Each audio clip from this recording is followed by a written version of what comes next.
കൊച്ചു ചടയൻ എന്ന കുഞ്ഞിരാമൻ അദ്ദേഹം നേരെ മയ്യനാട്ടേക്ക് അദ്ദേഹത്തിൻ്റെ ബന്ധുവിൻ്റെ വീട്ടിലേക്കാണ് പോയത്. അവിടെ നിന്നുകൊണ്ട് അദ്ദേഹം 10ാം ക്ലാസ് പാസ്സായി, അന്നത്തെ 10ാം ക്ലാസ്. അത് കഴിഞ്ഞതിന് ശേഷം ഒരു വള്ളത്തിൽ കയറി അദ്ദേഹം പേട്ടയിലിറങ്ങി.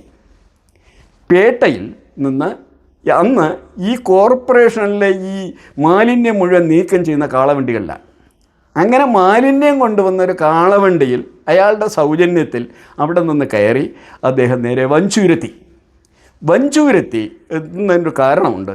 കാരണം ഗുരു ജീവിച്ചിരുന്ന കാലത്ത് ഗുരുവിനെ നിത്യേന സന്ദർശിച്ചിരുന്ന ഒരു ജഡ്ജി ഉണ്ടായിരുന്നു. അദ്ദേഹത്തിൻ്റെ പേര് ഗോവിന്ദൻ ജഡ്ജി എന്നാണ്. അങ്ങനെ ഈ ഗോവിന്ദൻ ജഡ്ജിയെ ചെന്ന് കാണുന്നു. ഗോവിന്ദൻ ജഡ്ജി അദ്ദേഹത്തിന് പകർത്തിയെഴുത്ത് ഉദ്യോഗം കോടതിയിൽ കൊടുത്തു. അങ്ങനെ കുറച്ച് നാൾ പകർത്തിയെഴുത്ത് ഉദ്യോഗമൊക്കെ നടത്തപ്പോൾ ഈ സ്വാതന്ത്ര്യ സമരം, സ്റ്റേറ്റ് കോൺഗ്രസ് ശക്തി പ്രാപിച്ചു വരികയും സ്വാതന്ത്ര്യ സമരം ഏതാണ്ട് രൂക്ഷമായി വരികയും ചെയ്ത ഒരു കാലഘട്ടത്തിൽ ഇദ്ദേഹം ജോലി ഉപേക്ഷിച്ച് നേരെ സമരരംഗത്തേക്ക് വരുന്നു. അതിൻ്റെ പ്രധാന കാരണം സി കേശവനാണ്. സി കേശവൻ്റെ പ്രവർത്തന രംഗം വന്ന് തിരുവനന്തപുരത്തായിരുന്നു. അങ്ങനെ അദ്ദേഹം അതിനകത്ത് വരുന്നു.